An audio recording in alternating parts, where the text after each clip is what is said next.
आप समझ रहे हैं इसका मतलब? सिस्टमिक तरीके से चल रहा था, बंटवारा ठीक से नहीं हुआ। ये बंटवारे पे लड़ाई हो गई। भाटी जी आप बताइए, आपके पास क्या जानकारी बताइए। नहीं, मैं आपने तो सबसे पहले समाजवादी पार्टी नहीं उठाया, बताइए। मैं तो ये कहना चाहता हूं कि विक्रम सिंह जी ने बहुत स्पष्ट और कड़े शब्दों में सच्चाई बयान की, लेकिन क्योंकि वो गैर राजनीतिक व्यक्ति हैं इसलिए कुछ चीज गोलमोल भी कर गए।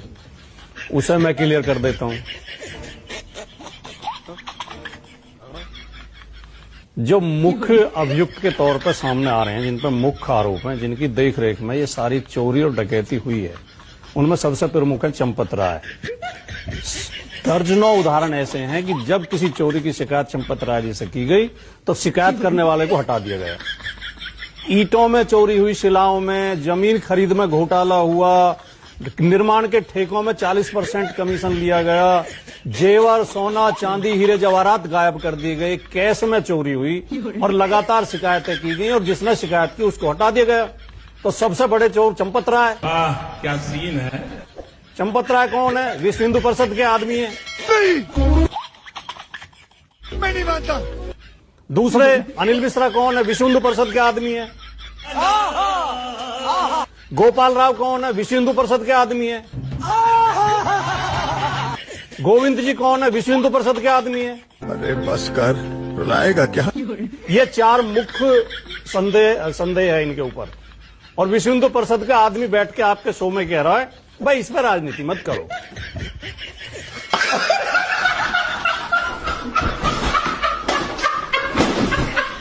ये शिवराज नायर जी श्री राम के नाम पे वोट मांग लेंगे, श्री राम के नाम पे सरकार बना लेंगे, श्री राम के नाम पे लूट मचा लेंगे, श्री राम के चढ़ावे में चोरी कर लेंगे।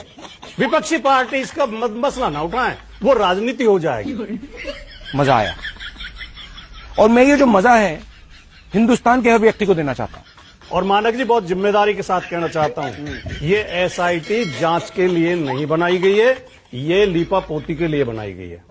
एसआईटी बलि के बकरों की तलाश कर रही है ताकि असली भेड़ियों को बचा लिया जाए।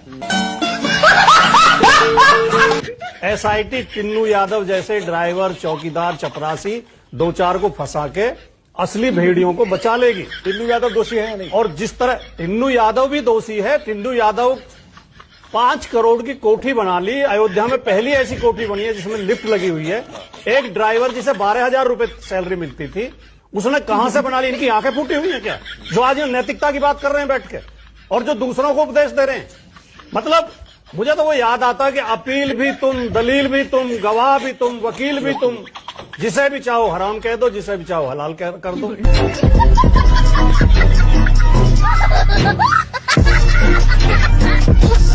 विक्रम सिंह जी से आप पूछना, भारत में आपराधिक जांच के लिए और न्यायिक प्रणाली के लिए स्पष्ट प्रक्रिया है। कोई चोरी होगी सबसे पहले एफआईआर दर्ज की जाएगी, फिर चोरों को गिरफ्तार किया जाएगा, फिर माल बरामद किया जाएगा, फिर सबूत जुटाए जाएंगे, और सबूत में किससे पूछताछ होगी?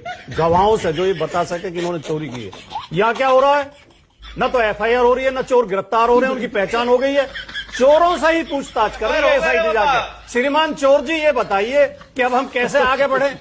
मुझे अपने घर जाना है। और चोरों की सिफारिश पे ही एसआईटी बनाई गई है, और जो लोग खुद ट्रस्ट में शामिल हैं ऐसे लोगों को एसआईटी में बैठा दिया गया। इसकी जांच से हमें कोई उम्मीद नहीं है। ये सुप्रीम कोर्ट के जज की देखरेख में सीबीआई से जांच की जाए तो चोरों का पता लगेगा। श्रीराज जी बोलिए। आप इस पूरे मसले पर अपनी बात रख लीजिए, क्योंकि आपको भी समय दूंगा, उसके बाद सवाल पूछूंगा। बोलिए। जी अशोक भाई, बहुत बहुत धन्यवाद। सभी को मेरा जय हिंद, जय संविधान। और आज मैं आपकी तारीफ करना चाहूंगा एक बार फिर। क्या सरकार को आपने डिफेंड करा है?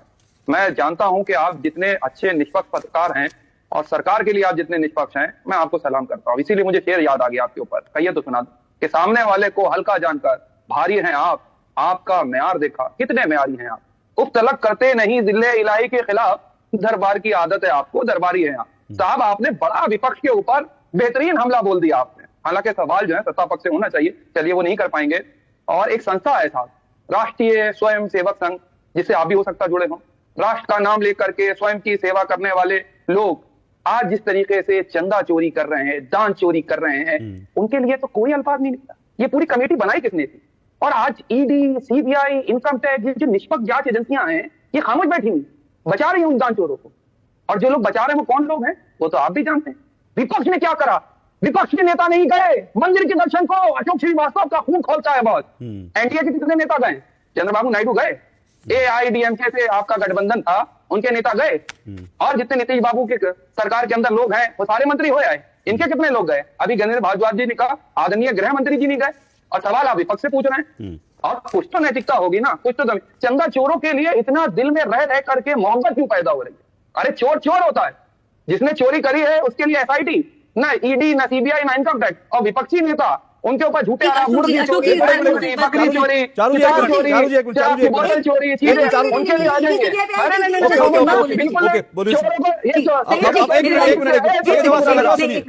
सही जवाब आप सुन लीजिए, हो गया सही जवाब, हो गया 1 मिनट, सही जवाब उनका, सही जवाब। शोर नहीं प्लीज, शोर नहीं, आपने बेरोक बोलने का मौका दिया।